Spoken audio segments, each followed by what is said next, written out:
Nifty Sensex तो आसमान छू रहे हैं। ऐसे समय में सोशल मीडिया पे पेनी स्टॉक्स की रिकमेंडेशंस की आंधी आ जाती है। कई सोशल मीडिया पेजेस आपको 1, 5, 10 रुपए के पेनी स्टॉक सजेस्ट करके 10 गुना, 20 गुना, 100 गुना प्रॉफिट प्रॉमिस करेंगे। असल में ना बहुत ऐसे पेनी स्टॉक्स वैल्यू ट्रैप्स होते हैं जिन्हें बुल मार्केट में हाइप किया जाता है। जब प्राइस थोड़ा ऊपर चले जाता है तो ऑपरेटर्स ऐसे स्टॉक्स को डंप कर देते हैं और फंस जाते हैं भोले भाले रिटेल इन्वेस्टर्स। ऐसी सिचुएशन में रिटेल इन्वेस्टर्स इन स्टॉक्स को लोअर सर्किट्स लगने की वजह से लॉस में भी नहीं बेच पाते। किसी भी स्टॉक को चूज करने से पहले स्क्रीन पे दिए गए पैरामीटर्स चेक कीजिए। अगर आपका स्टॉक इन पैरामीटर्स को मीट करता है तो उस कंपनी और उसके मैनेजमेंट के बारे में अच्छे से रिसर्च करें। सिर्फ तभी इन्वेस्ट करें जब आप पूरी तरह से कन्विंस्ड हो। चलिए अब वापस चलते हैं आज के वीडियो पर। एक मिनट, क्या आप ये सोच रहे हैं कि अलीना ग्रो के साथ साथ हॉस्पिटल्स में डॉक्टर की तरह भी काम करती है? अरे नहीं नहीं, वैसे तो I am looking the part, लेकिन आज हम यहाँ इसीलिए हैं क्योंकि हमारा मानना है कि अब इंक्रीजिंगली गवर्नमेंट का हेल्थ केयर पे फोकस बढ़ रहा है। देश में हेल्थ सेक्टर एक्सेसिबल और एफोर्डेबल हो रहा है। आपने देखा होगा जिस तरह से जब हम हेल्थ सेक्टर को एक्सेसिबल होने की बात करें तब सबसे पहले डॉक्टर की आवश्यकता होती है। मेडिकल कॉलेज डबल हो चुकी है। एमबीबीएस की सीटें वो पहले 55,000 हुआ करती थी, 95,000 तक पहुंचे। इस साल शायद 1 लाख तक पहुंचाएगी। डॉक्टर चाहिए, डॉक्टर उपलब्ध हो गए तो हेल्थ एंड वेलनेस सेंटर चाहिए, अस्पताल चाहिए। 10, 7, 8 गांव में एक हेल्थ एंड वेलनेस सेंटर, 1,17,000 देश में हेल्थ एंड वेलनेस सेंटर बन चुका है। तो आइए फॉर अ चेंज टेबल को टर्न करते हैं और इस सेक्टर का फाइनेंशियल चेकअप करते हैं। चिंता मत करिए, यहाँ कोई इंजेक्शन या दवाई नहीं मिलेगी, मिलेगी तो सिर्फ कुछ मार्केट विजडम। ये वही सीरीज है जहां हम आपको फाइनेंशियल ईयर 23 में भारत की इस ग्रोथ स्टोरी में कंट्रीब्यूट करने वाले सेक्टर्स को हाईलाइट करेंगे और उनके परफॉर्मेंस को रिव्यू भी करेंगे। और हर बार की तरह आज भी हम आपको बताएंगे कि मैक्रो इंडिकेटर्स जो हॉस्पिटल सेक्टर को शेप कर रहे हैं और साथ ही इस इंडस्ट्री के लिए की ग्रोथ ड्राइवर्स के बारे में भी बताएंगे। देन हम आपके साथ इस सेक्टर के कंपेटिटिव लैंडस्केप के बारे में भी बात करेंगे। लास्ट टाइम की तरह ही हम लीडिंग प्लेयर्स को कुछ इंपॉर्टेंट पैरामीटर्स पे रैंक करेंगे और फिर आखिरी में हम सेक्टर के सामने आ रहे चैलेंजेस और रिस्क के बारे में भी बात करेंगे। चलिए तो जल्दी से वीडियो को शुरू करते हैं।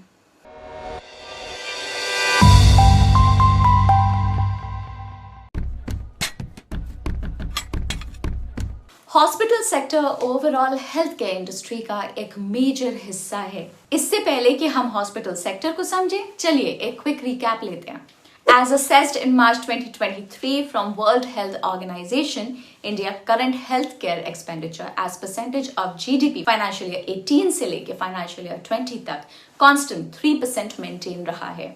एट द सेम टाइम अगर उसे हम पर कैपिटा बेसिस पे देखें तो वो महज $56.6 है, जो कि बाकी कई डेवलप्ड एंड डेवलपिंग नेशंस के कंपैरिजन में एविडेंटली बहुत कम है। इंडिया में current health care expenditure mainly private expenditure की तरफ स्क्यूड रहता है 63% से, और गवर्नमेंट एक्सपेंडिचर मात्र 37% है। हालांकि गवर्नमेंट का हेल्थ केयर पे एम्फेसिस सिग्निफिकेंटली बढ़ने का इंटेंट सामने आ रहा है। जैसे कि आप देख सकते हैं फाइनेंशियल ईयर 25 तक एक्सपेक्टेड है कि गवर्नमेंट का हेल्थ केयर पे स्पेंडिंग करंट 2.1% ऑफ जीडीपी से बढ़ के 2.5% to 3% ऑफ जीडीपी पहुंच सकता है। और ऑब्वियसली किसी भी कंट्री का हेल्थ केयर इंफ्रास्ट्रक्चर एक बड़ा ही की पैरामीटर है गेज करने के लिए कि वो कितना डेवलप्ड है। हाउएवर, दुनिया की 1/5 पॉपुलेशन का घर होने के बावजूद इंडिया में नंबर ऑफ बेड्स पर 10,000 पॉपुलेशन यानी कि उसकी बेड डेंसिटी सिर्फ 15 है, जो ग्लोबल एवरेज की हाफ है। साथ ही में इंडिया में हेल्थ केयर प्रोफेशनल्स की भारी कमी भी है। ये बताता है कि हॉस्पिटल और हेल्थ केयर इंफ्रास्ट्रक्चर को अब इंडिया ज्यादा वक्त तक नजरअंदाज नहीं कर सकता। अब अगर हम टोटल हेल्थ केयर एक्सपेंडिचर का ब्रेकअप देखें तो फाइनेंशियल ईयर 22 में अप्रोक्सीमेटली 60% एक्सपेंडिचर तो सिर्फ हॉस्पिटल्स की ओर हुआ है।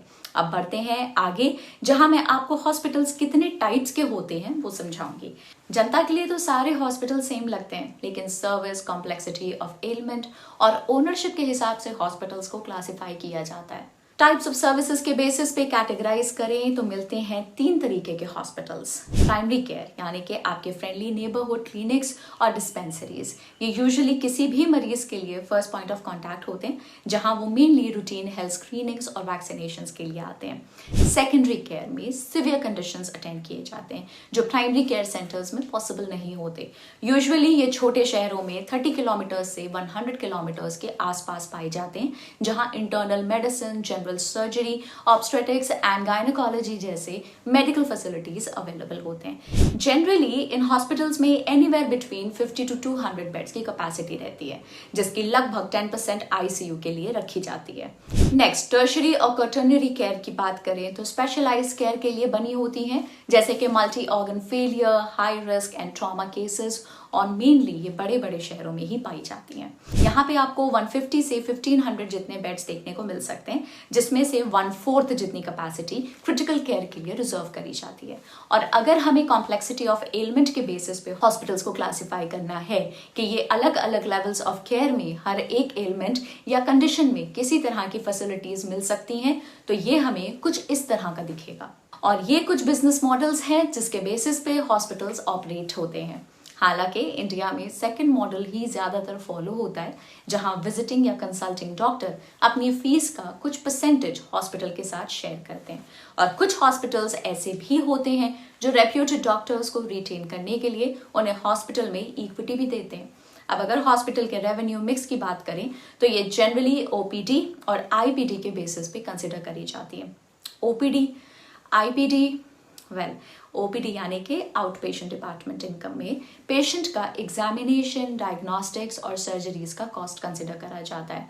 और इसका exact opposite in patient department यानी कि आईपीडी इनकम में बेड का, operation theatre, intensive care unit plus supporting services जैसे कि नर्सिंग, फार्मास्यूटिकल, लेबोरेटरी और डायग्नोस्टिक सर्विसेज को कंसिडर किया जाता है।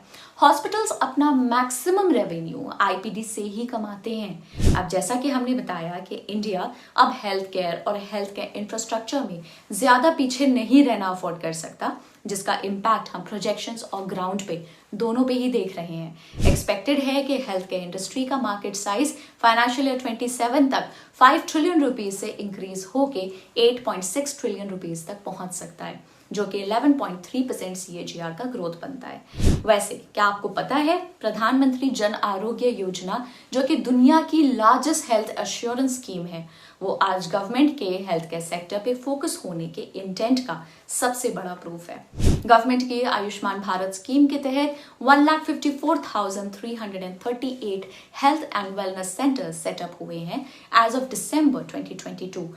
और तो और आज गवर्नमेंट एम्स और all India institute of medical sciences को कई दूसरे शहरों में भी उपलब्ध करा रही है। और इस बढ़ते इंफ्रास्ट्रक्चर को सपोर्ट करने के लिए गवर्नमेंट नए मेडिकल इंस्टीट्यूट्स पर भी एम्फसाइज कर रही है। Lifestyle related elements and diseases, increasing foreign participation in medical tourism, यानी कि बाहर से लोगों का इंडिया में मेडिकल ट्रीटमेंट होना, राइजिंग इनकम और चेंजिंग डेमोग्राफी, जहां पॉपुलेशन एजेड 60+ बड़ी तेजी से ग्रो होगी, इस ग्रोथ में की ड्राइवर साबित होंगे कि इंडिया में लो हेल्थ इंश्योरेंस का पेनिट्रेशन एक बहुत बड़ा स्पीड ब्रेकर है। इनफैक्ट फोर्ब्स के एक आर्टिकल के हिसाब से इंडिया में आज भी 40 करोड़ जनता के आसपास हेल्थ इंश्योरेंस का एक्सेस नहीं है। इसके पीछे मेन इशू अफोर्डेबिलिटी का है, स्पेशली लो इनकम पॉपुलेशन के लिए।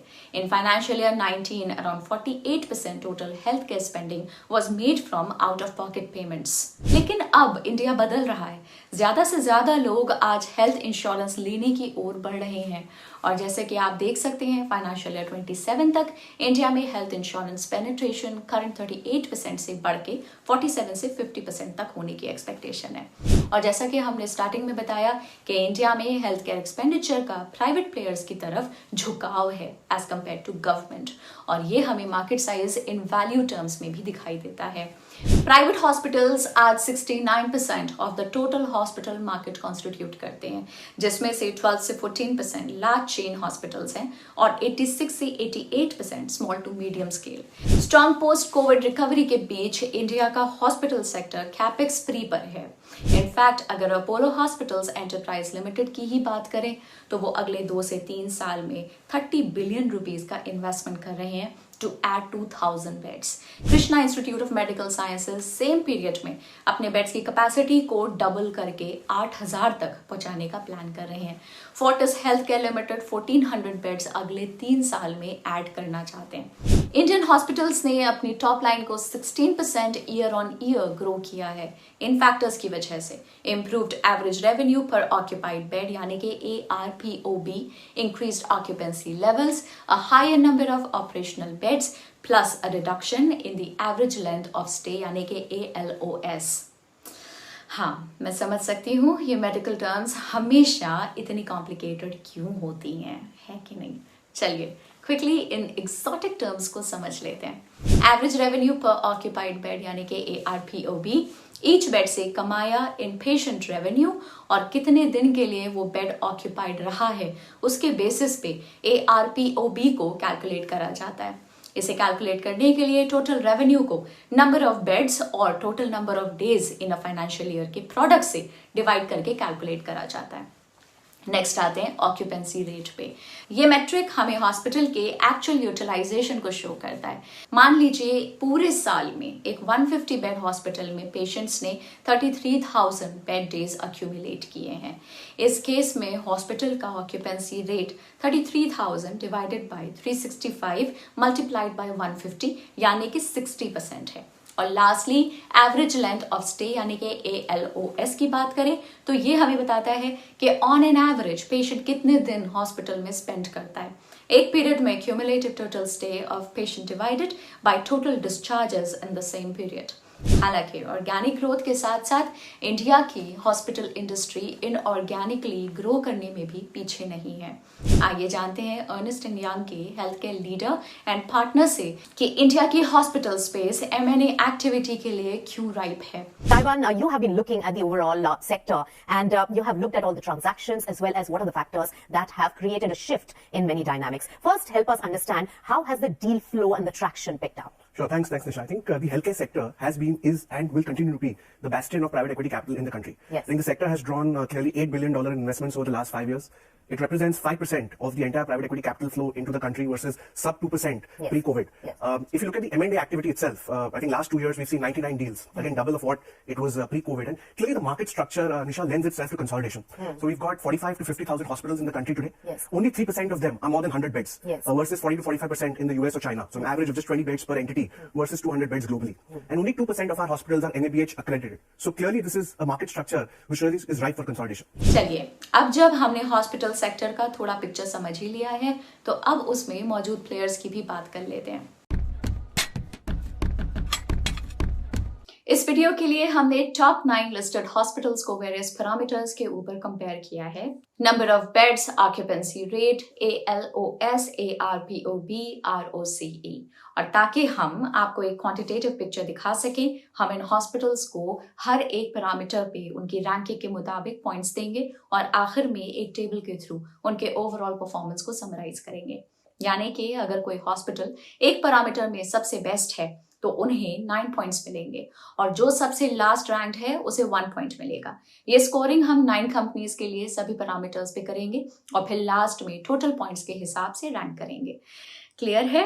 कमेंट में लिखिए यस क्लियर है। तो शुरू करें। जैसा कि आप देख सकते हैं, अपोलो हॉस्पिटल एंटरप्राइज इंडिया की सबसे बड़ी चेन है with 70 hospitals across India, followed by Fortis and Narayana Rudale and newly listed Jupiter Lifeline Hospital Limited और यथार्थ हॉस्पिटल्स के 1 and 4 रिस्पेक्टिवली हॉस्पिटल्स हैं। अगर इस पैरामीटर पे हमारे फ्रेमवर्क पर स्कोर करना हो तो अपोलो हॉस्पिटल्स को 9 पॉइंट्स मिलेंगे, फोर्टिस को 8 पॉइंट्स और जुपिटर लाइफलाइन जिसके नंबर ऑफ हॉस्पिटल सबसे कम है उन्हें 1 पॉइंट अवार्ड किया जाएगा।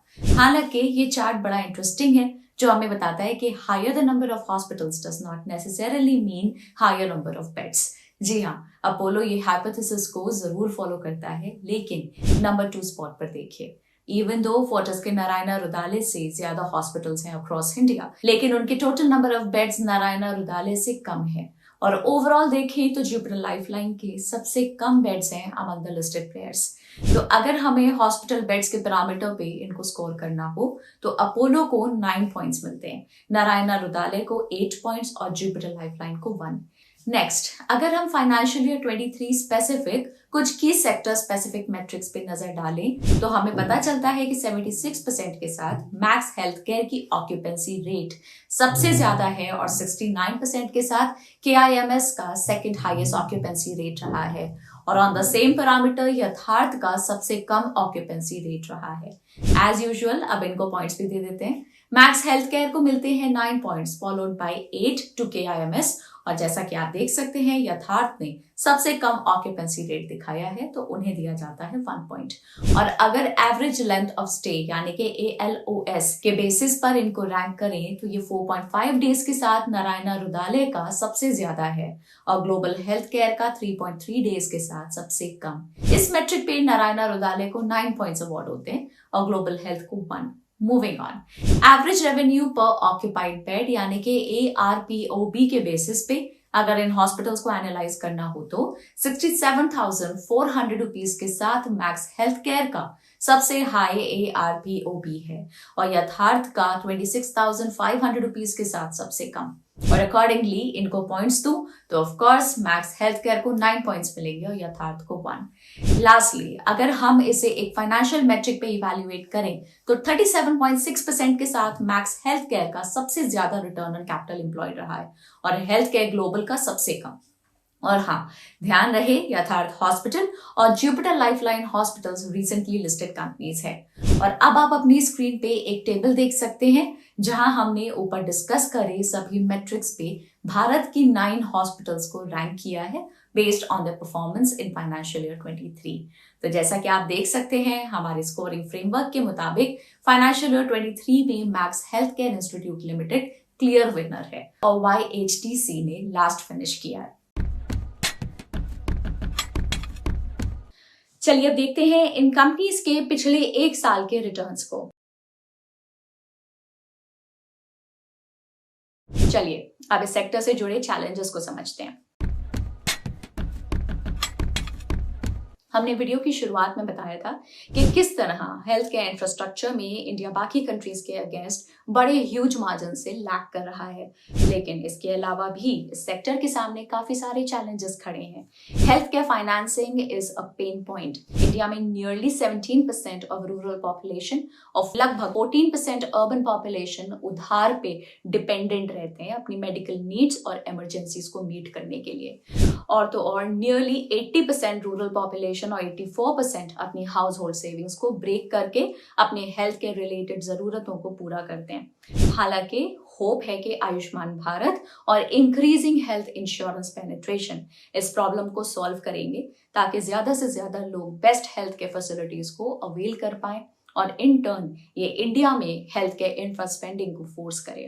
Outstanding receivables affecting fiscal profile of hospitals. India में कई state and central government run hospitals की फाइनेंशियल प्रोफाइल काफी वीक हो चुकी है ड्यू टू आउटस्टैंडिंग रिसीवेबल्स और ये पेशेंट द्वारा गवर्नमेंट स्कीम्स जैसे कि आयुष्मान भारत के अंडर अवेल करे थे उनके पेमेंट की बात चल रही है। गवर्नमेंट को इस पर इमीडिएट एक रेजोल्यूशन लाना चाहिए ताकि हॉस्पिटल्स पे अनड्यू फाइनेंशियल प्रेशर ना आए।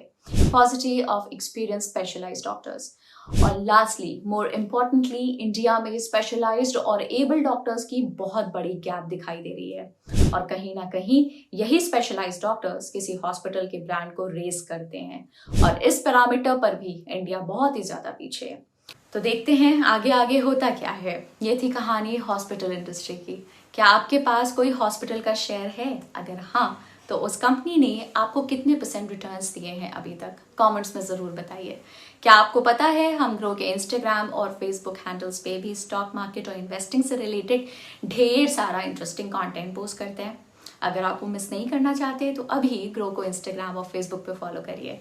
हम आपको याद दिला दें कि ये वीडियो सिर्फ एजुकेशनल पर्पस के लिए हैं और किसी भी तरह की कोई बाय या सेल रिकमेंडेशन नहीं है। मार्केट के बारे में लेटेस्ट अपडेट्स के लिए ग्रो के चैनल को सब्सक्राइब करना ना भूलें। Bye bye.